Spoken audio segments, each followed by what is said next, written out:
How y'all doing today? So I told you we would talk about mastitis and essential oils and things that homesteads need to know about essential oils. One of the things that we learned, oh, there you go, looky there. There's just some mushrooms. It's shiitakes and lion mane. They'll be ready this fall and do real good next year, next spring. But so mastitis, I'll never forget Honey Boo Boo, our first East Frisian dairy sheep, and we got her home, and it was a long drive, and I'll never forget by that second day we had mastitis, and all the feed stores were closed.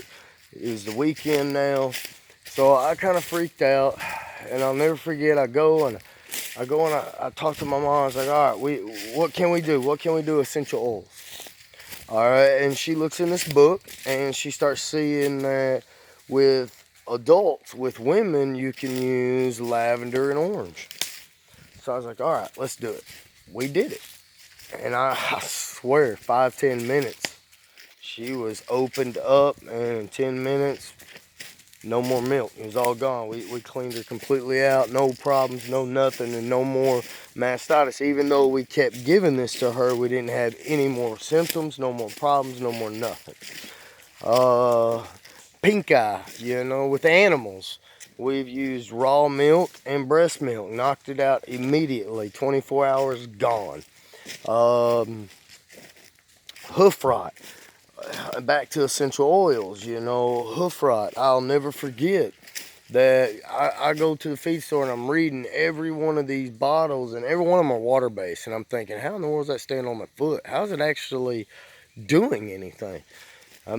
So I go home, I start doing a lot of research on essential oils, and I start picking essential oils, every one of them that deals with fungus, any of them that deal with any kind of funguses and bacteria growth and stuff like that, kind of like oregano. And I mix all this together with coconut oil, and I began to spray this on the hoof of two of my sheep that had hoof rot. And literally the next day, it was gone. I'll take that back. One of them, it was completely gone. The other one, I had to spray it one more time. And I'll be honest, every time I've ever used that $40 crap at the feed store, I'd have to do this for a week, spraying them every day, every other day, and I didn't have that problem at all. Here's one of the things that I've learned with essential oils. Everything that you can do with essential oils with human, you can do with animals. Just about. I haven't found anything I couldn't. So, and that is something that I highly recommend people to research and always have on hand, especially if you have a farm, especially if you got, some goats running around. You never know when they might need it. You never know what you might come into. If you got sheep running around or cows or chickens, I've used essential oils on chickens. Actually, most people do. All right, if they go to the feed stores and they buy that little remedy bottle for chickens, well, read it. It's essential oils. You could do that at your house and make it even more potent, more better, and cheaper. Truth. So it is definitely something that I would be looking into, knowing that here soon, you're not going to be able to just go and get any kind of medication for your animals. Heck, they're talking taking antibiotics off the shelves. We talked about that. There are all kinds of natural antibiotics in this world. Like, for an example, honey. Raw honey is a natural antibiotic.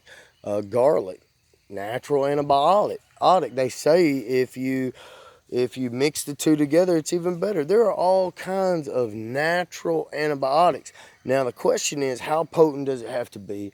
What antibiotics, natural antibiotics, work for what? We should be trying these things, putting these things out on YouTube, putting these things on Facebook, letting people know what you have experienced, what you have experimented with, and what you have proven. because will help every farm. Because I know there's a lot of theories out there. So I got a video I'm fixing to work on that I'm going to wait on a friend, and we're going to do this video together. But we're going to talk about poison ivy. I think it's time. You're talking to somebody that got so many hormone shots in the butt. I don't even know if I got a butt left. I always have to look to make sure. But I'll never forget when I was a kid. I'll tell you this story. My mom takes me to the doctor, and I'll never forget that nurse. When she walks in, she told me to drop my drawers, and I did. I dropped them straight to the floor, everything, underwear and everything. Everybody's face was just shocked. I didn't know. I didn't have a clue what was fixing to happen, but I'll never forget that because I laughed later. Not at the time. I was so embarrassed. I mean, I had everything out, jewels and all, just sitting there going, okay, what do you want me to do? But anyways, I own a tree service. I've said this. I climb trees for a living. I've done this for like 14 years. Highly allergic to poison ivy. I have always broke out year after year after year. And that ended a few years ago. I did a lot of research, and I learned how to make immunity to poison ivy. Am I going to guarantee this? No. Can I guarantee this like parvo? No. But I can tell you that what I'm about to show you is going to blow your minds. And this is a huge theory I have. And I have done this. Everything I'm about to tell you in this next video, I have done. And take this year. I just got done working on a property. Poison ivy all over the place. I don't even have it. So my kids got it. They helped me on the job, and both of the kids got poison ivy. So I definitely want to tell people about this because I think it's something that we should know. Poison ivy is something that affects a lot of people. I have tried many different remedies. I have tried oatmeal bath. I have tried everything. I think everything on there is a joke. The best thing I ever used in my life was hot water. And I know that sounds crazy, but it helped with the itch.